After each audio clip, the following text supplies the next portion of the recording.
سهار پاڅېدم چې کار ته ولاړ شم. 4 نفره راغلل او یوه پاڼه یې راکړه. ویل یې چې له جرمني ایستل کېږم. بیا یې په موټر کې کېنولم او له لایپزیګ ښاره یې منشن ته یوړم. بیا یې هوایي ډګر ته یوړم. هلته یې تر 10 بجو کېنولی وم او څو نور کسان یې هم راوستل. تر دې چې 12 کسان شوو. بیا یې ټول افغانستان ته ډیپورټ. وقتی که مرا زه چې کله ډیپورټ کېدم سهار وختي یې ونیولم او په زندان کې یې واچولم. یو کس همداسې راغی ویلې تاسې افغانان دلته یوازې په جنجال پسې ګرځئ، شخړو جوړولو ته راځئ او تجاوزونه کوئ. چې ډېر یې په دې اړه وویل زما مغزم خراب شول او سر مې په دیوال ووهه. ومې ویل دا سمه نه ده، تاسې فکر کوئ چې ټول یو شان دي، خو داسې نه ده. الوتکه د شپې په 10 بجو والوته او شاوخوا 9.5 ساعته سفر وکړ. د الوتکې مې چې لاندې وکتل رایاد شول چې تلویزیون کې مو لیدلي وو چې خلک وژل کېږي. ویره را باندې راغله. ومې ویل دا کوم ځای دی؟ لا را رسېدو وروسته په ویره کې وم او نه پوهېدم چې چیرته او د چا کره ولاړ شم، ځکه کابل مې نه و لیدلی او په ایران کې زیږېدلی وم. په جرمني کې مې هم ویلي وو چې زه په ایران کې زیږېدلی یم، افغانستان کې څوک نه لرم. زه خپله هم نه پوهېږم او ځورېږم چې ولې او د څه لپاره یې راولېږلم. زما د کورنۍ غړي او دوستان ټول په ایران کې دي. پلار مې هم په وړکوال کې ایران ته تللی. ایران ته د تګ لپاره سفارت ته ورغلم او هغوی وایي چې لومړی تذکرې، پاسپورت او بیا ویزې ته اړتیا لرم او دا چې تذکره نه لرم نشم تللی. زه په 18 کلنۍ کې جرمني ته ولاړم او هلته 8 کاله واوسېدم او ژوند مې وکړ. همالته ښوونځي ته ولاړم. زه په نورنبرګ کې اوسېدم.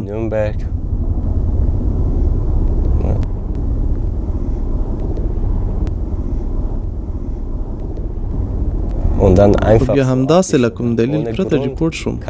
زه نه پوهېږم ولې داسې وشول. زه په جرمني کې 3.5 کاله اوسېدم. هلته د لایپزیګ په ګونټرزدورف کلي کې وم. 1 کال مې هلته کار وکړ او وروستي 2 کاله مې په هماغه ښارګوټي کې فوټبال لوبه کوله. ما په جرمني کې یوه ملګرې درلوده او شاوخوا 8 کاله سره یو ځای وو. موږ له هغه وخته تر اوسه له اړیکې لرو او هغه تر اوسه له هغه ځایه زما سره مرسته کوي. نه مې غوښتل د واده په وسیله د استوګنې اجازه ترلاسه کړم. ما ویل همداسې به یې د خدای په مرسته ترلاسه کړم.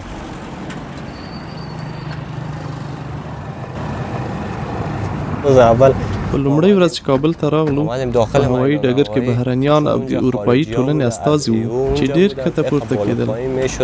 خو کله چې موږ هوټل ته ورسېدو هېڅوک مو ونه لیدل.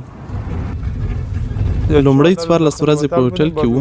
بیا مو دوی ته وویل چې موږ یو څو نورې ورځې هم پرېږدئ ځکه دلته کور او پیسې نه لرو. خو دوی ویل چې دا د دوی ستونزه نه ده.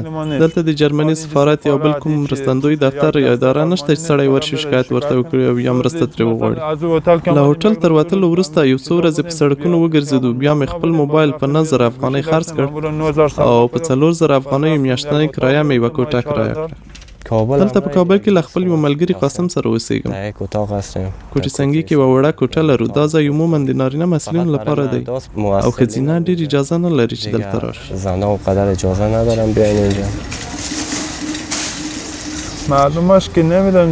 نور نه پوهېږم. زه له ویرې د باندې نه وځم. د مازدیګر له 3 بجو وروسته چندان د باندې نه وځو ځکه ځانوژونکي بریدونه ډېر کېږي او سړی ویرېږي.